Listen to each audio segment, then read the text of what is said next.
What's happening, guys? Brodie here. We are at the Ely Callaway Performance Center out in San Diego, and your boy is about to get a new set of clubs.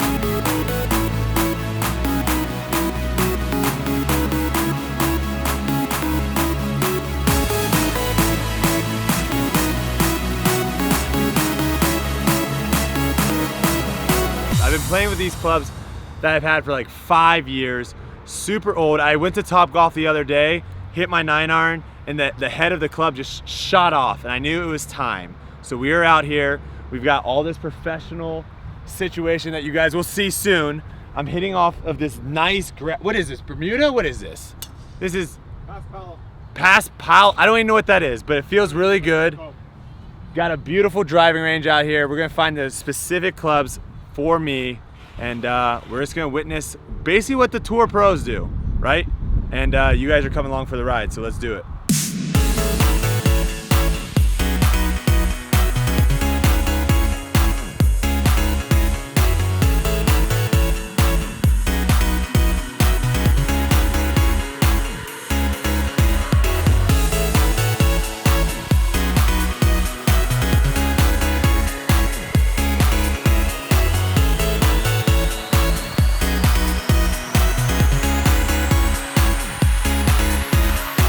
So what we've been doing is basically using a 7-iron to kind of figure out A, what kind of club head I actually like, and then B, also what kind of shaft. So we were kind of bouncing around between these two shafts here with basically the idea of this is kind of the C-Taper 130X. This is kind of my go-to right now. I've been hitting these pretty well.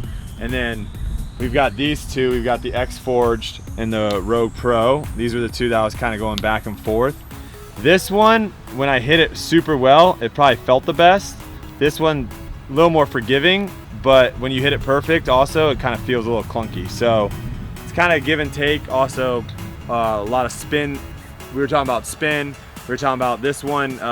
This one I'm gonna hit a little bit further. There's a lot of things that go into it, so you kind of have to figure out what's best for your game. What are you looking for, and go from there. So that's what we're doing right now.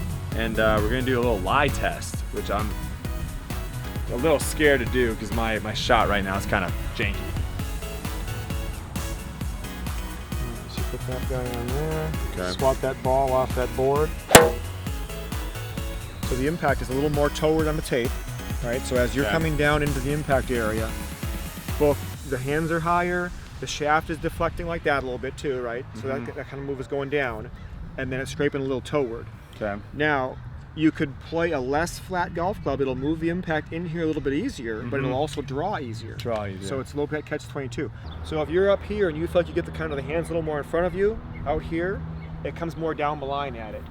So it feels like it's almost a... Keep this right.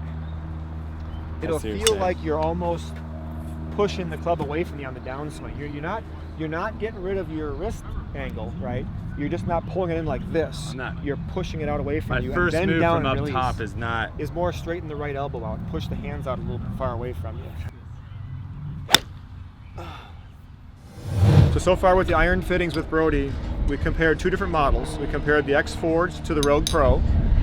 We measured his wrist to floor. We found he's an inch over standard men's length. We tried a couple different shafts. There's only a couple that are really proper for him at his speeds. He's swinging a 7-iron at 108 miles an hour, whereas the average tour pro on the PGA Tour is about 93 maybe. So he's got plenty of club head speed. We ended up going with a pretty stout shaft, which is a KBS C-Taper shaft, a 130 gram weight, and X-Flex, inch longer. And then we liked the Xforged club head for him.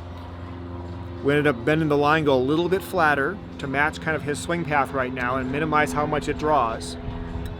And that's it for the irons. We're moving on to the woods. Usually guys with speed will play these type of driving irons instead of the hybrids. Yeah. Because they hit these so high. Yeah, the hybrids are probably not ideal for me. Yeah. But I probably want a 3-wood, right? Yeah, I always think like a driver, 3-wood, then maybe like an 18-degree driving iron. Okay. Something like that for you for like maybe teeing off on like British Open type courses, line drives. Line drives, yep. Maybe into par 5s for you. Okay.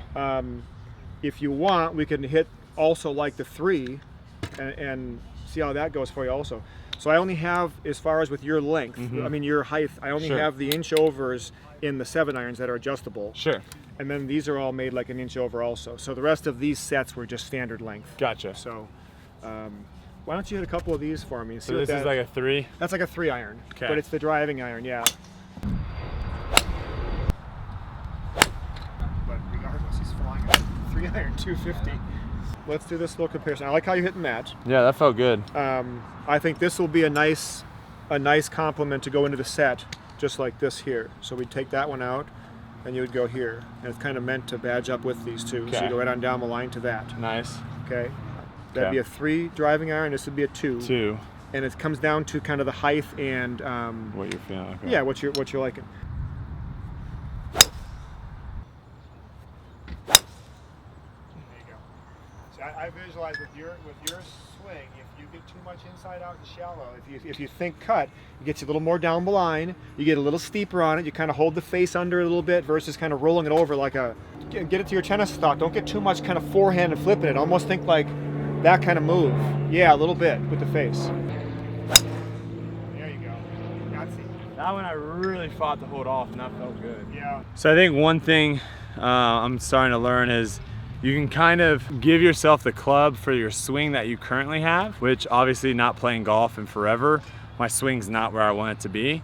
So right now what we're trying to do, which is a little tricky, is we're trying to get us a good set of clubs for right now, but at the same time also thinking about when my swing does get to where I need to be. Honestly, doing this makes me want to go out and play more, go out and hit more balls and just work on my swing.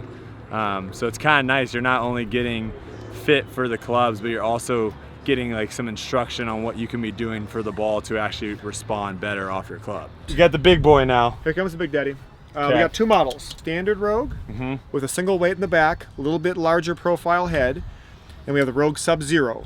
Has two weights, a little less spin to it, a little more cut bias, a little more draw bias. Okay. So I'm going to start with the standard one, have you hit it. The shafts are adjustable. We're going to start with standard loft, just 9 degree. If we need to go to -1, we'll do that. Nice. And then we're going to see which model you're liking.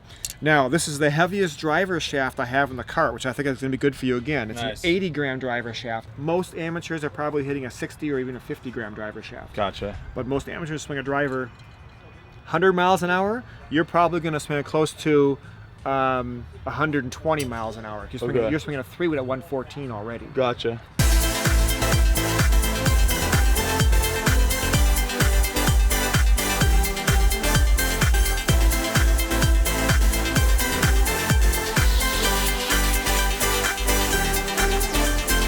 Still very good though. Again, your launch is 10.5, the backspin is 2,400. Total distance 333.3. Got the Yahtzee on the 3s over here on the iPad. Right? You've got the blade, right? Yep. Mallets. Mallets. 2 balls. 2-ball mallet. Number 7. Number 7. Dang, so much. I mean, there's lots of different styles. What is the most common on tour that people? Number 7s are very common. These That's guys? These guys right here. So a lot of guys are putting with stuff like this, huh? Yeah, 7s are real popular. And there are other models too, all the Toulons on the other side over here. And there's really no rhyme or reason, right? This is more like what you look down and think that you're gonna make the putt with. A lot of it is in a putter, sure.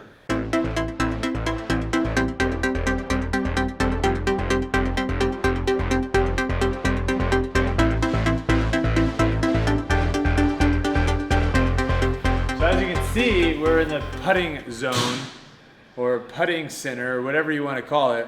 We're basically where all the putters in the world are basically here.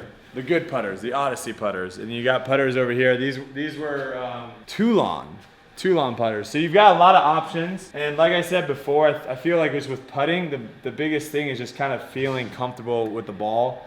So I tried a couple different kinds. My go-to is this guy with this kind of a little bit of super stroke grip. And you got this guy right here, the 7. This one to me, I just felt the best over the ball. And I just felt like I could actually have a good smooth back and forward swing. And so now if I'm a terrible putter, it's on me, not the club, you know? So I think we did it. We got all the clubs. Now I guess the only thing that's left is for me to actually hit the course, practice, and dominate. That's it. Well, that was a blast. Gentlemen, thank you so much. Great to have you. Thank you, thank you, thank you, thank you. Thanks to Callaway. If you guys want to get your clubs fitted, all the information for that will be in the description down below. Definitely check it out. It was an awesome experience. These guys are highly trained, highly professional at what they do. I feel already better. I don't even have the clubs in my hands, but I'm ready. I'm already ready to go and dominate. Sorry for some of the shots I hit today, guys. You kept most of them in the park. Yeah, not ideal. I hit a couple over the fence here and there. Time to hit what do they say? Tee it high and let it fly. Tee high, let fly. Let's go! Hey, shout out to Kelsey for letting me shoot this video. Thank you, babe. Hope you guys liked this video. Make sure you subscribe, like the video, leave a comment down below what you thought, and I want to know, should I try to make it on tour? Should I go 6 months deep every day grinding on the course? I don't know. You tell me. We'll see you guys next time. Stay dark horse. Peace.